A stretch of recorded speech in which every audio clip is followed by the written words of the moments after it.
Hello, vida! Cheguei! Bom dia, boa tarde, boa noite para vocês. Sejam muito bem-vindos ao quadro Elas Inspiram e Oram. Hoje eu vou receber uma pessoa que eu espero que ela não chore, confia, que vai dar o testemunho de vida dela. E são pessoas que foram direcionadas a mim. Eu não vou falar que é para mim pastorear, porque eu não tenho esse poder de pastorear, mas para mim evangelizar e através da palavra de Deus tentar trazer, eu acho que o aconchego que muitas dessas mulheres precisam.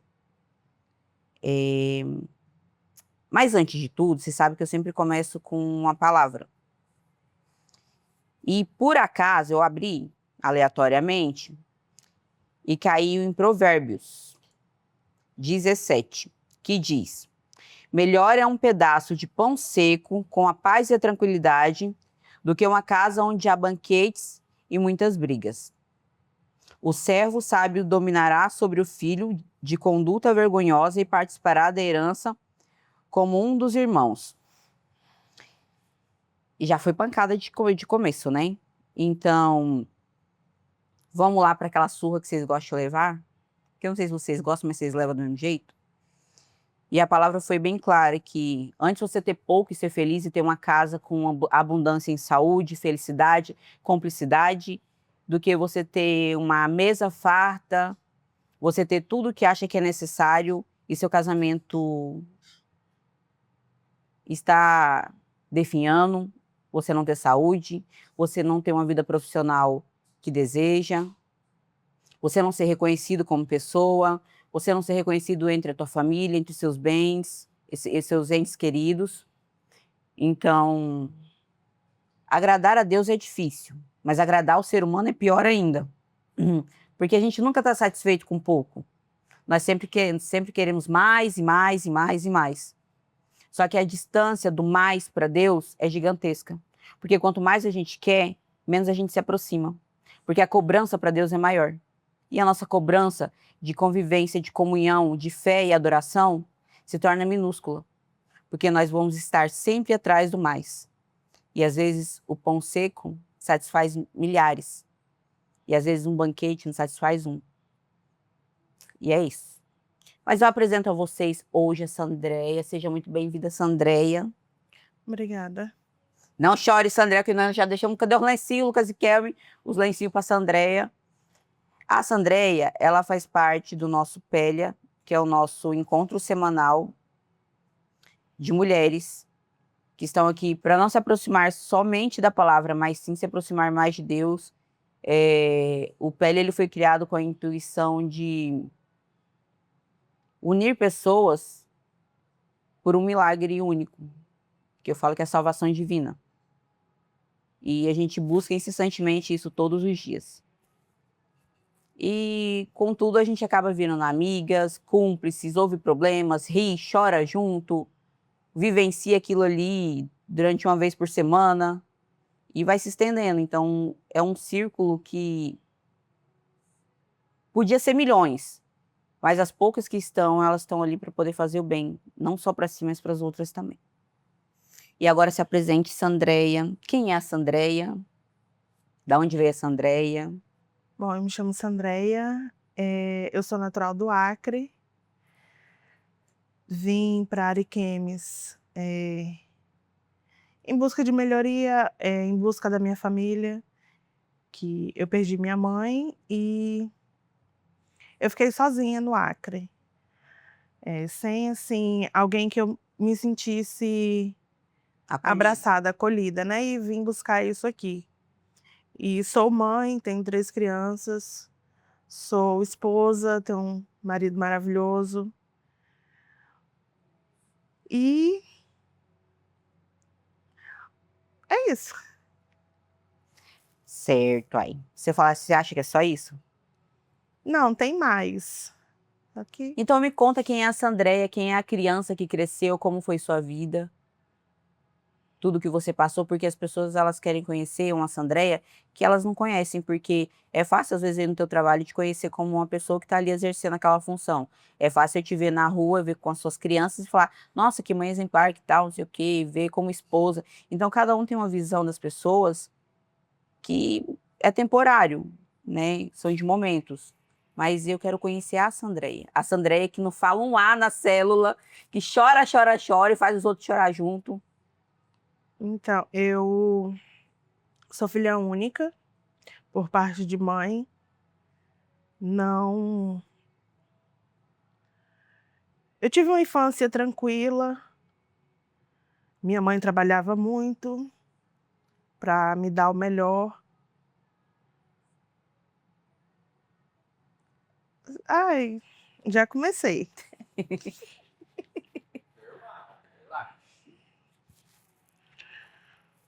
Eu, eu fui uma criança feliz e, ai, o que que eu... Eu tenho dificuldade de falar sobre mim mesma porque eu acho que eu não mereço falar de mim. E por que que você tem essa visão?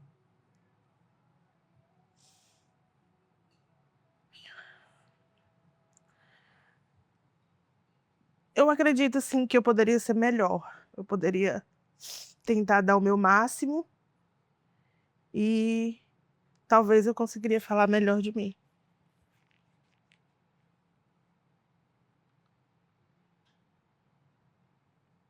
Mas por que que você não consegue enxergar que você é uma pessoa maravilhosa? Você disse que tem 3 crianças. Sim, Você imagina a visão que essas crianças têm de você? Do amor, do carinho, do companheirismo, da mãe amiga? para eles eu sou a melhor pessoa do mundo, mas eu sinto que eu poderia ser melhor. Eu sinto que ainda falta algo de mim para eles. E por que toda essa cobrança? Eu não sei se foi porque eu fui uma criança feliz, minha mãe me deu todo o conforto que ela poderia me dar, só que ela não era presente. Eu estudava de manhã, minha mãe trabalhava no período da manhã, período da tarde ela estudava em outro município, eu ficava sozinha. E à noite ela já vinha do município onde ela estudava e já ia direto para o serviço. Então os momentos que a gente tinha junto eram muito poucos. Mas por esses momentos serem poucos, hoje eu sinto muita falta deles. E em quem eu esperava, fora a companhia da minha mãe, eram os meus primos. E hoje em dia a gente já não se fala mais, não tem convivência, nada, pelo fato de eu não ter tido irmãos. Mas você acha que, pelo fato de você não ter tido todo essa convivência com a sua mãe, você trouxe isso para a sua vida adulta e talvez você possa fazer isso com seus filhos ou você é uma mãe presente? Eu não sou 100% presente, Mel, porque eu preciso trabalhar para tentar dar o melhor para eles. Sim. Mas ao máximo que eu tento estar presente na vida deles. É numa festinha da escola, é numa participação, é, não sendo presente, mas tento ser prestativa quando tem algum evento na escola, que eles precisam levar algo. Eu tento ao máximo tentar dar o meu melhor para eles se sentirem acolhidos por mim. Você acha que essa dor da ausência, ela impede você de reconhecer a pessoa incrível que você é? Sim, E não é tanto pela a falta da presença da minha mãe, porque eu sei o motivo ou por ela não estar presente, né, naquele momento em que ela poderia estar, Uhum. que ela estava buscando algo melhor tanto para mim quanto para ela. Mas eu acredito que seja a falta presença, paterna, por eu ter aberto o espaço, ido procurar, o meu genitor, e ele nunca ter feito questão de estar presente, de estar próximo. Isso dói. Demais, dói muito. Inclusive poucos meses antes da minha mãe falecer, um dia eu estava de folga do serviço, a gente sentada na sala, depois do almoço, aí ela assistindo televisão, mexendo no telefone, ela: "Sandreia, por que você não procura os seus irmãos aí na internet?" Eu falei: "Mãe, mas eu nem sei o nome deles", eu tinha 22 anos de idade. Ela: "Eu sei o nome deles, procura aí, e o sobrenome é o do seu pai". Eu fui procurar, encontrei, eles foram até a minha casa, eu fui até a casa deles, mas eu não senti aquele acolhimento que eu queria, que eu criei a expectativa. Depois que ela faleceu, eu tentei proximidade também, mas não houve, nem da minha parte, nem da parte deles. E aí por um lado, eu me culpo muito sobre isso. Mas por quê? Pelo fato da minha mãe ter tentado essa aproximação, e eu por todo o meu rancor, a minha mágoa com o meu genitor, eu não ter dado esse espaço.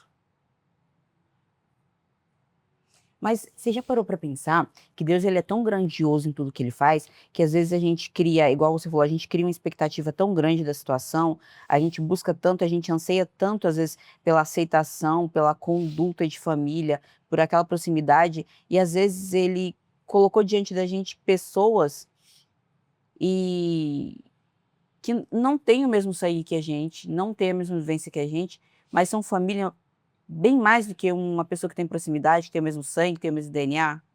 Sim, Por que se culpar tanto então?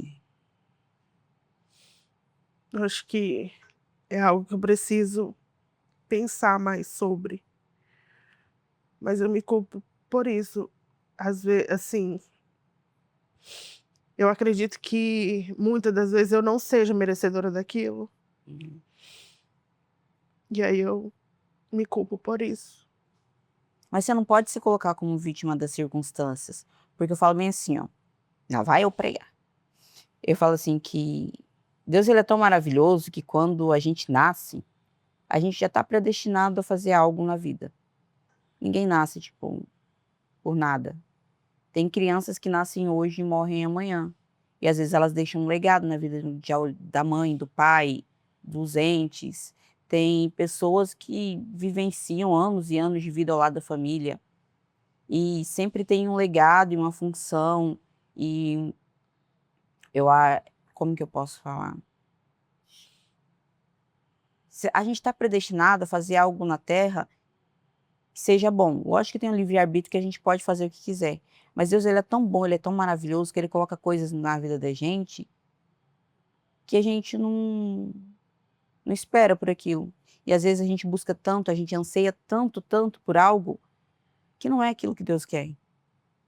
Você nunca parou para pensar que talvez essa culpa que você busque dentro de você, se culpar, se colocar na situação e sofrer por ela, não dependia só de você? Ainda não tinha pensado nesse ponto, mas talvez seja. Sabe por quê? Porque você buscou. Agora a gente tá conversando com uma amiga. Esquece que o Lucas e Kelvin tá ali, esquece que esse Kelvin tá aqui. Porque assim, ó, você buscou as pessoas, mas será que elas não sabiam que você não existia? E nunca pensaram em te buscar? Lógico que tem que ter um ponto de partida. Mas será que você nunca pensou que, para eles aquilo seria algo indiferente? Para você não, porque o coração das pessoas são diferentes.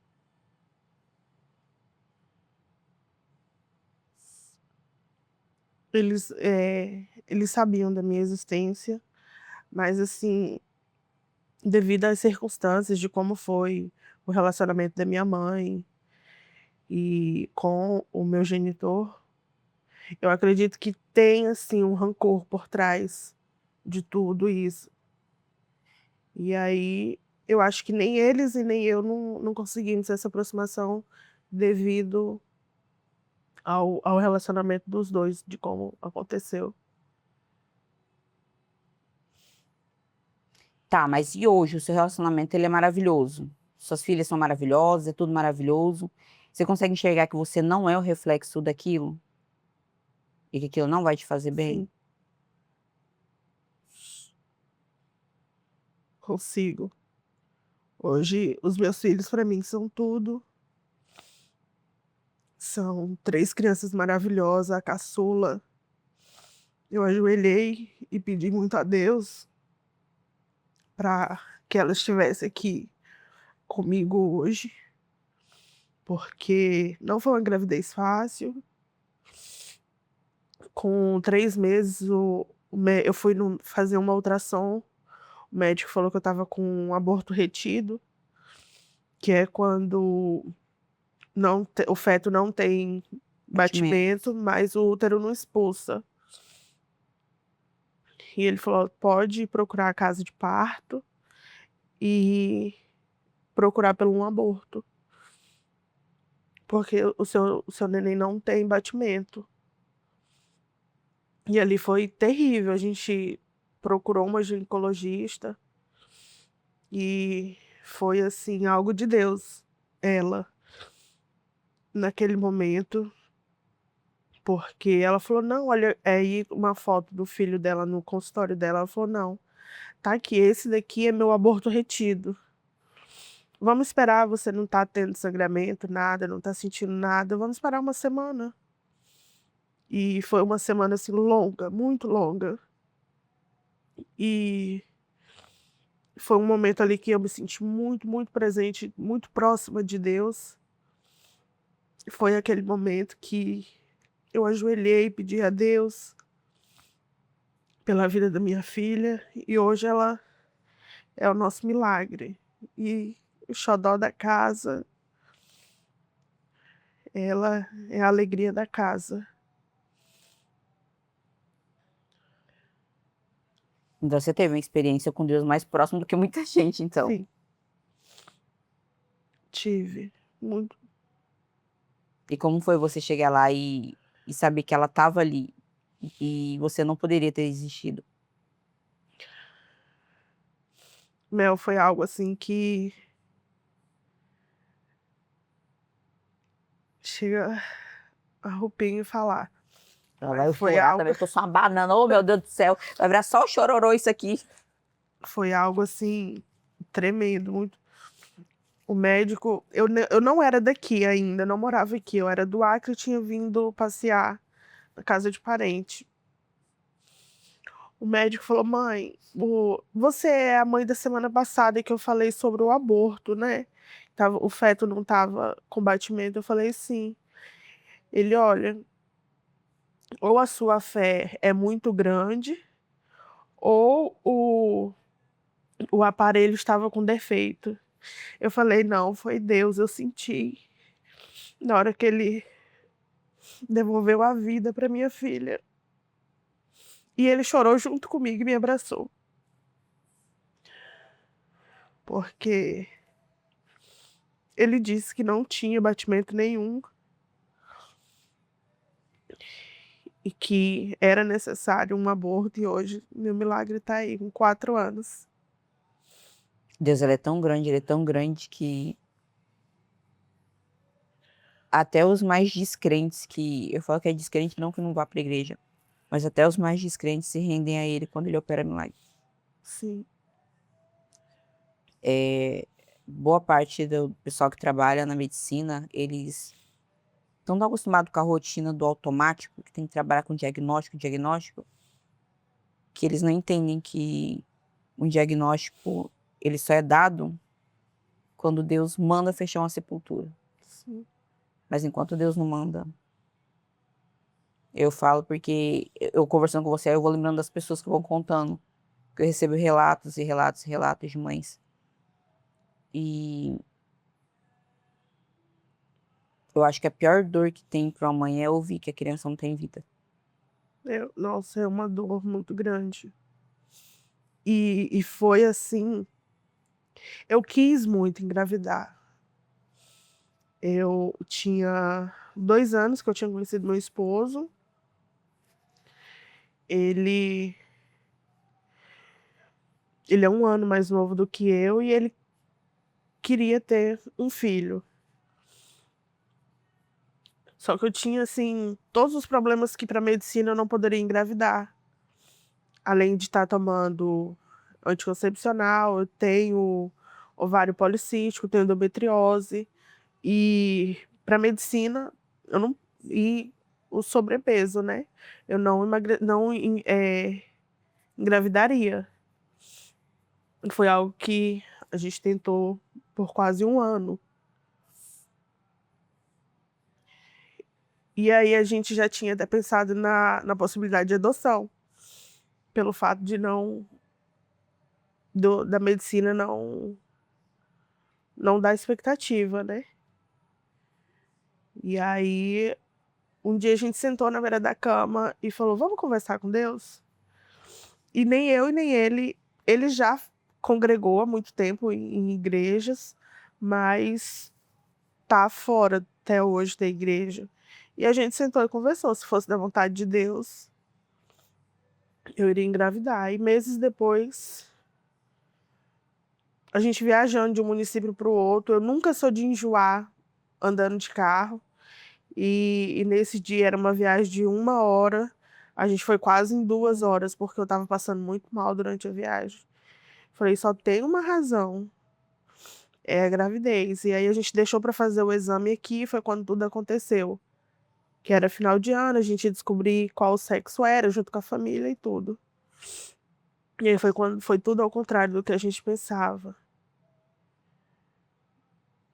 E aí a gente pediu muito a Deus por ela, pelo que viesse, tanto homem ou quanto mulher. E aí a gente descobriu que é uma menina, a gente deu o nome da minha mãe. E hoje estamos aqui, E como é agradecendo a acordar todo dia e Deus. olhar pro seu milagre?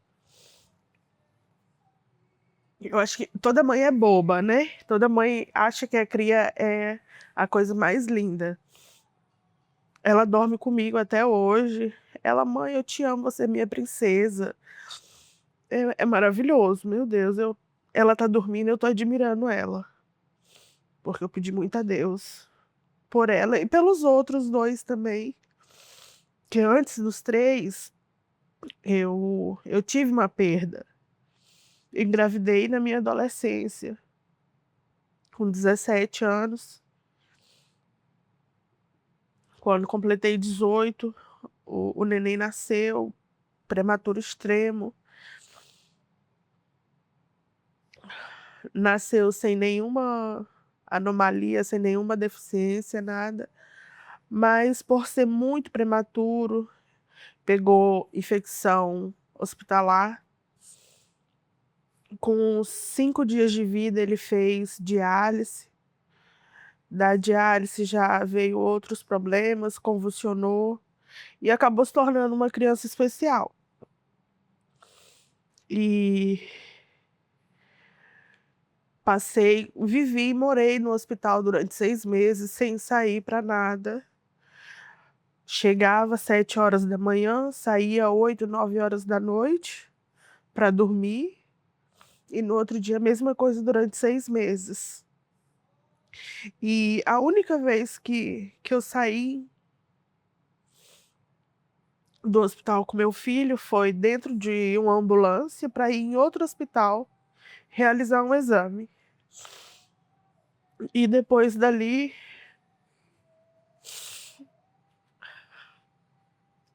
com meu filho dentro de um caixão.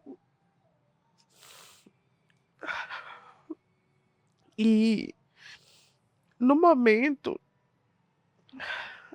ali naquele momento que eu mais estava sofrendo, eu não entendi o porquê, mas também não perguntei o porquê. E alguns anos depois, sem nem querer, eu entendi o porquê. Eu estava na minha adolescência, estava tinha uma certa amizade que, na verdade, não era amiga, era mais por interesse. E Deus precisou me mostrar da pior maneira quem realmente era aquela pessoa. E aí eu entendi o porquê depois de algum tempo. E, e hoje eu já nem convivo mais com essa pessoa, já não conversamos mais. Era uma amizade tóxica, somente por interesse. E aí, hoje os meus filhos são tudo. Eu desejei muito a Deus. O Miguel hoje tem 9 anos. A Maria foi uma surpresa. Foi um momento meu de rebeldia. Eu tinha perdido a minha mãe. E pela minha mãe ser a única filha mulher que morava no Acre, as minhas tias eram todas aqui. Então, o período que minha mãe faleceu, eu vim para Ariquemes buscar colo, buscar acolhimento. E aí foi um momento assim de extrema rebeldia minha, bebedeira, bagunça, e precisei voltar pro Acre depois de algum tempo. E aí lá descobri, tava 7 meses sem menstruar, mas já logo quando a minha mãe faleceu, eu já tinha ido ao médico, o médico falou, não, você não tá grávida por conta dos cistos que você não menstrua. Tranquilo, vida que segue. E aí vim pra cá, era pra voltar com 30 dias, não voltei no médico. E aí depois de 7 meses, fui numa consulta de rotina. Você não sentia nada? Nada. Mentira. Nada, Nem nada, uma nada mexidinha, mesmo. nem Nada. ela bem quietinha lá. Ela vou Muito ficar quietinha, muito quietinha. Aí eu tinha colocado que eu estava grávida, porém eu já tinha ido no médico, tinha feito o exame de gravidez, tinha feito ultrassom, e ele falou que eu não estava grávida. Tava na bebedeira, não fiz, não tomei vitamina nenhuma, não tratei nada. Se Deus livre fosse para acontecer, era para ela nascer toda defeituosa, porque foi um momento meu de loucura. Era para ter nascido especial. E ela ali quietinha todo tempo. E aí, 7 meses depois, descobri que eu estava grávida. Entrei em desespero, chorei horrores, porque eu me vi ainda mais perdida, porque eu estava sozinha. O pai da criança eu não queria nem ver. E me perdi, assim, chorei horrores. Falei, meu Deus, o que que eu vou fazer? Solteira, com 2 crianças, sem o apoio da mãe, porque já tinha falecido. E a família, para ajudar, não tem, só criticar. Mas, com fé em Deus, consegui, criei minha filha até 1 ano e 9 meses, quando eu conheci o pai dela, porque o genitor abriu mão da paternidade. Fui, registrei minha filha só. 1 ano e 9 meses depois conheci o meu marido. E estamos juntos há quase 7 anos. E é o pai da minha filha, é o pai dos meus filhos, na verdade. Porque o meu filho de 9 anos, o genitor também não. E o meu marido, que faz papel de pai, se precisar chamar atenção, chama. Se precisar corrigir, dar o amor, dar o carinho. E na hora da responsabilidade também é ele. É porque pai é quem cria, né? Sim, pai é quem cria. Quem cria, quem educa, quem mostra o caminho correto, quem repreende, principalmente. Sim. Ele tem que estar ali.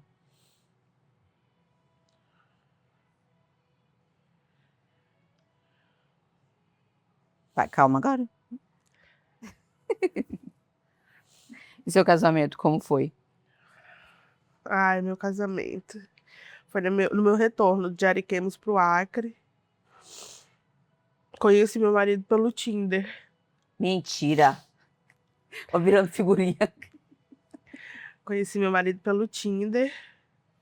Tinder faz casamentos, tá vendo? A gente conversou um mês, mais ou menos, que ele morava na capital, eu morava no interior. E foi um mês de conversa pelo telefone. Aí eu conheci ele num domingo.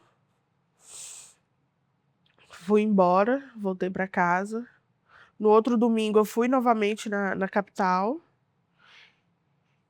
E aí ele já voltou embora comigo.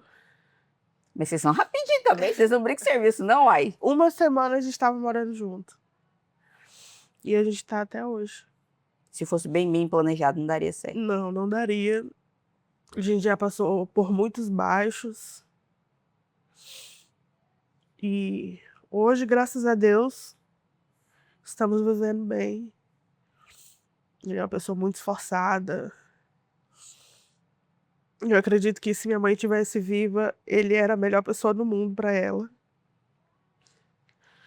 Porque ele cuida de mim, ele assumiu a responsabilidade de 2 crianças que não era dele.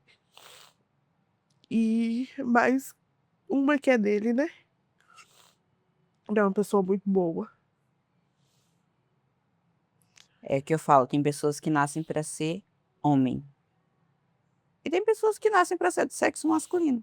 Sim, Porque levar o título de homem acarreta uma responsabilidade tão imensa de ser responsável, de ser competente, de ser companheiro, de ser amigo, de ser pai, de ser padrasto, de ser, sabe, de ser a diferença. Eu falo que no mundo de hoje tá tão difícil você encontrar pessoas com caráter, sim, porque tem gente que fala, ah, eu sou homem, não é. Às vezes eu falo, ah, é porque eu recebo muito relato e já recebi relato de mãe falando que ah, eu peguei, casei e eu acho que o meu esposo tá abusando da minha filha. Aí você pergunta, mas e por que que você não faz alguma coisa? Ah, porque eu tenho medo dele fazer alguma coisa com ela e tem não sei o quê, e tenho medo de sair de casa. E tem pessoas que se prestam a cada situação. Então, hoje ter uma pessoa que você pode falar que é meu esposo e ele é o homem da minha vida é uma diferença gigantesca no mundo de hoje. A gente sim. vive numa sociedade que eu falo assim, que volta logo Jesus, mesmo se a gente não estiver pronto, volta porque Não, os meu filhos da gente é esposo, tudo. eu confio nele de olhos fechados. O meu filho mais velho, quando a gente foi morar junto, ele ia completar 4 anos de idade. Não vou mentir, no início a gente não conhece a pessoa, que é uma semana de conhecimento já. Nem foi uma semana de conhecimento. A gente dormiu uma noite junta. Na Amanhã noite vamos casar. seguinte, foi desse jeito. Tô fazendo nada, você também vamos casar. E assim, ele teve do meu lado no momento assim que eu mais precisava. E tive medo, porque a gente não se conhecia.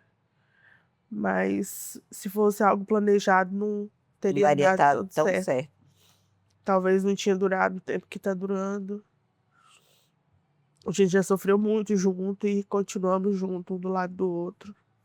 Não somos o casal perfeito, mas... E existe, meu pai fala bem assim, meu pai ele tem 94 anos, ele conta uma história bem assim, que lá no céu tem um queijo, aí só vai poder comer um pedaço daquele queijo o casal que nunca brigou. Falei, o queijo vai ficar lá eternidade, lá ninguém, não tem como, entendeu? Quem vai partilhar desse queijo, meu pai? Um dia alguém vai partilhar. Eu falei, então tá bom então, pai. Então, assim, é coisas que os antigos contam, mas não existe casal perfeito, não existe convivência perfeita. Mas existe sim um relacionamento fixo, firme, duradouro, com respeito. Isso existe. Quando as duas partes elas lutam por um propósito único. Porque tem homem e mulher também que estão casados só pela misericórdia. Ontem eu e meu esposo a gente estava conversando sobre companheirismo, né?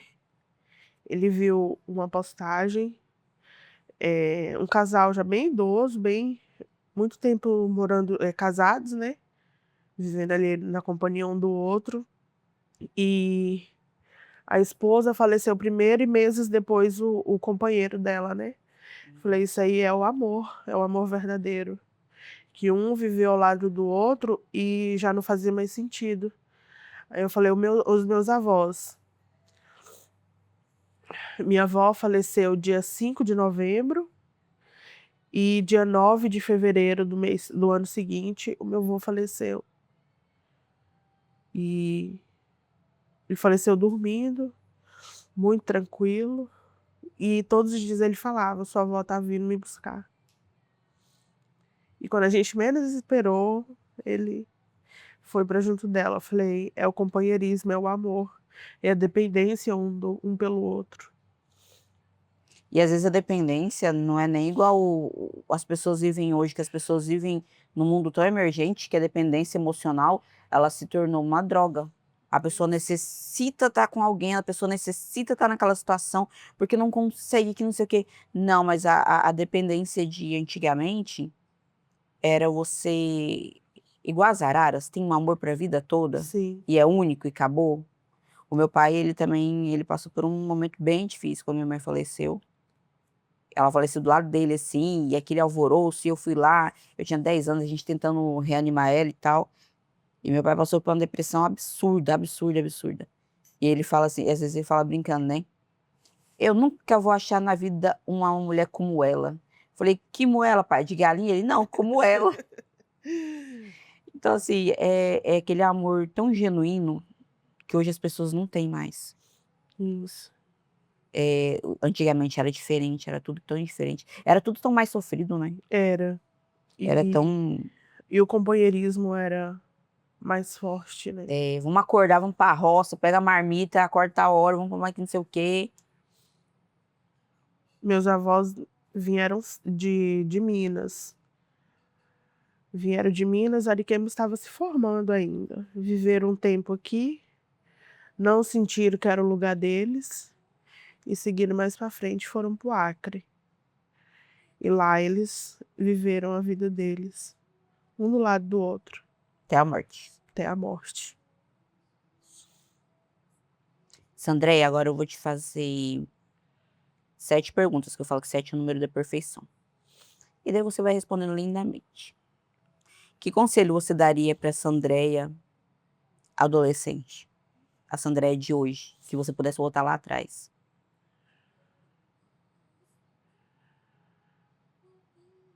Ouvir mais. Conselho de quem realmente merecia ter ouvido, principalmente da minha mãe.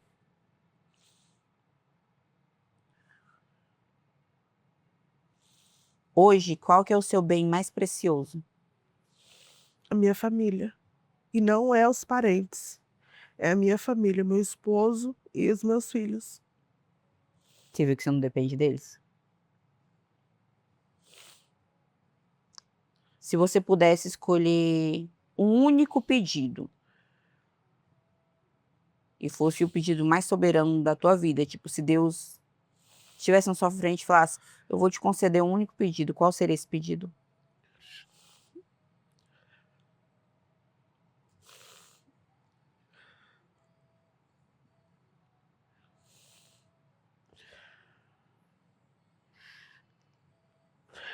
ter a minha mãe de volta.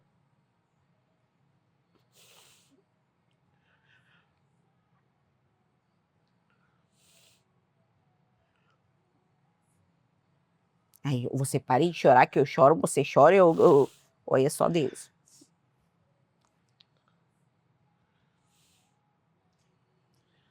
Hoje, qual que é a sua maior dor?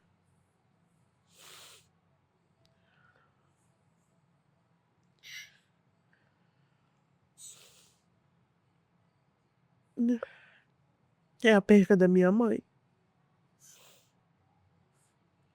A falta. Me ver perdida naquele momento. E que eu não posso contar com ninguém, não tenho ninguém para conversar. Não tem ninguém para me aconselhar.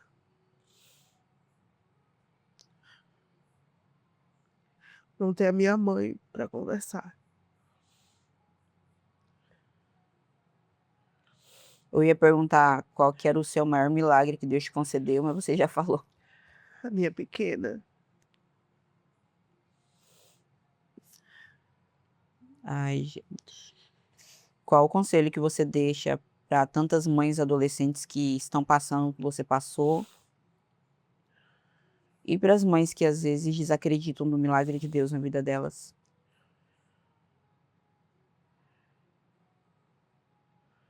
Amém. Confia em Deus. E não é só porque eu tô aqui com você, tô participando dos encontros com você, mas é Deus. Eu me vi num ponto que eu não tinha ninguém para me ajudar. Ninguém. Eu era sozinha, era só eu e meu filho. E Deus sustentou a mim e o meu filho. Se apega, faz propósito, fazer, nem que seja naquele momento ali, mas se apegue a Deus, porque é Ele que sustenta a gente. Eu acho que, por último e não menos importante, porque acho que tudo é importante na vida da gente, como está sendo você participar do encontro com a gente e viver essa loucura que é estar numa célula onde tem pessoas diferentes e com tantas dores e eu falo que o encontro não é só encontro, a gente fala que é a nossa terapia, né? Toda semana a gente trata uma coisinha aqui, uma coisinha ali. Como tem sido pra você? Mel, eu vim de primeiro momento em busca assim de um escape, de um momento para mim. Mas eu cheguei aqui é totalmente diferente. Pra conseguir desafogar da correria de casa, Isso, do da rotina, trabalho. isso. Eu falei, eu vou, que é um momento de silêncio. Vou ir ali e é totalmente diferente. Eu espero tanto a quarta-feira, porque por mais que eu fique ali caladinha, quietinha, mas você não sabe o tanto que você ajuda, o tanto que você fortalece, Eu não, você pare, você me deixa que eu sou uma banana. o relato das outras meninas, o tanto que ajuda a gente a ser mais forte, a ter mais fé, a perseverar mais. E, nossa, é muito, muito bom. É um momento assim de ensinamento e aprendizagem. Eu saio daqui leve. E nem é de peso que eu tô falando. Ela não quis Mas fazer essa piada. a gente sai muito tranquilo, Mel. É uma terapia, igual você fala. É um momento assim de muita aprendizagem. Eu sempre falo que a gente tem que, igual eu faço vocês ungirem uns os pés das outras. Acho que não veio só de mim, mas de várias pessoas que às vezes a gente vê todo mundo com um problema tão grande, tão grande, tão grande, num dia tão sobrecarregado, numa situação às vezes tão desgastante, tão às vezes humilhante, estressante. E quando eu coloco vocês para ungir umas os pés das outras, é para que vocês entendam que a gente se doar faz com que a gente não perca a essência e o pé no chão, que é a humildade. Sim. Porque Cristo lavava os pés, né, dos discípulos. Então, quando a gente se ajoelha e a gente se doa, eu acho que Deus entende que eu falo que ninguém pode ser maior que ninguém. Sim. Às vezes eu até fico braba com vocês, que vocês começam a conversar, isso aqui, isso aqui, e ai, minha dor é maior. Ninguém tem uma dor maior. Não. É igual eu falei no último dia, no último encontro. Ninguém vai sentir a dor do outro, porque ela é única. Sim. Ninguém nunca vai saber, como que foi, que não sei o quê. Não, mas é porque comigo aconteceu. Tá, com você aconteceu sim, mas com fulano não aconteceu assim. A dor dele é maior que a sua. Não porque a ocasião ou o que aconteceu seja menor ou maior, mas é que as pessoas, elas têm um propósito, só que elas não enxergam. Sim. E brigar pelo tamanho da dor não faz a gente maior ou menor, ou ter mais espaço, ou ter um palanque para poder expor aquilo, porque não vai adiantar. Nada vai tirar a dor da gente. Mas a gente pode tratar a nossa, a do colega, do amigo, às vezes até daquele atribulado que vem descontando a raiva na gente, não tem? Sim.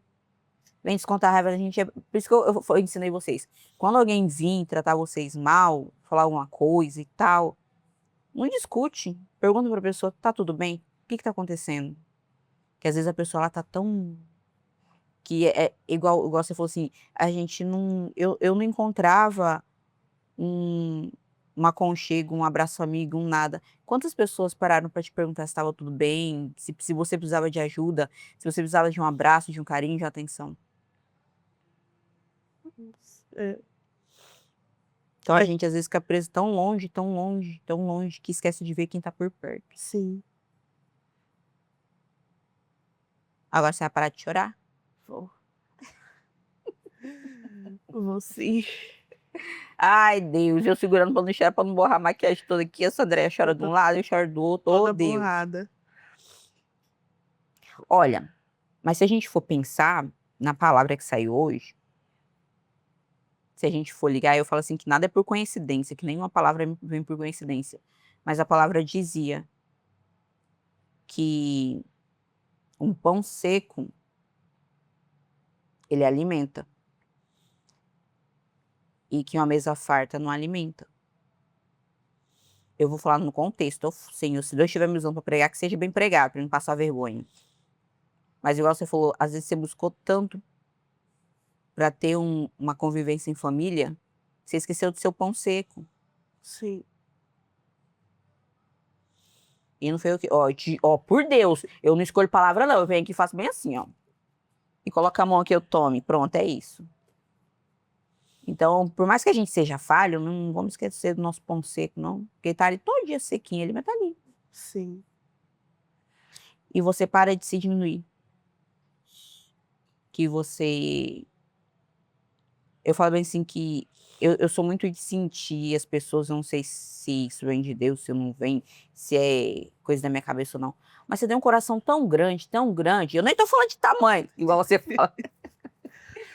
Tão grande, só que você é uma criança tão pequenina lá dentro dele, que é aquela criança que só queria, às vezes, um abraço.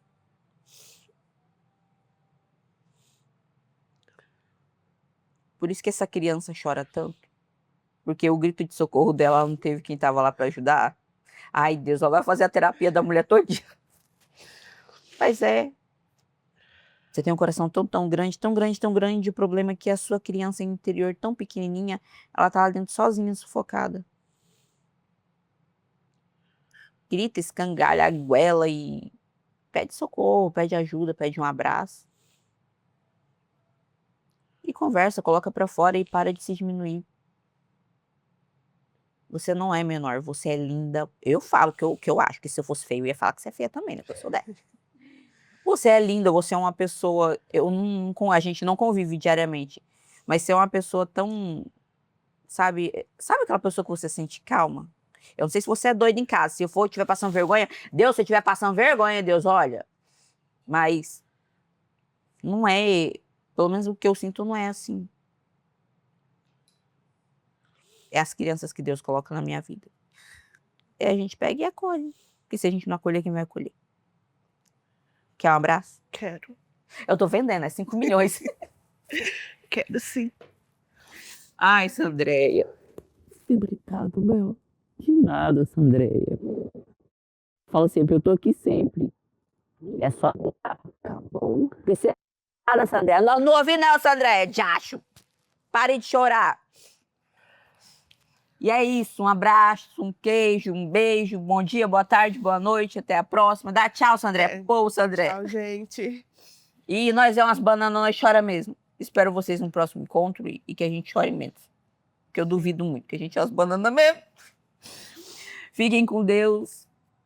Que Deus abençoe, ilumine e proteja o dia de vocês, a casa de vocês, que nunca falte o alimento, vestir, o calçar, que nunca falte medicamento àqueles que necessitam, que Deus leve para as pessoas a saúde e a abundância em primeiro lugar, que Deus leve sabedoria, que Deus leve discernimento, que Deus leve a quem tem fome a comida, a quem tem sede a água, e aqueles que precisam matar a sede do Espírito Santo, que Deus esteja presente, que a glória de Deus ela é gigantesca na vida de todos nós.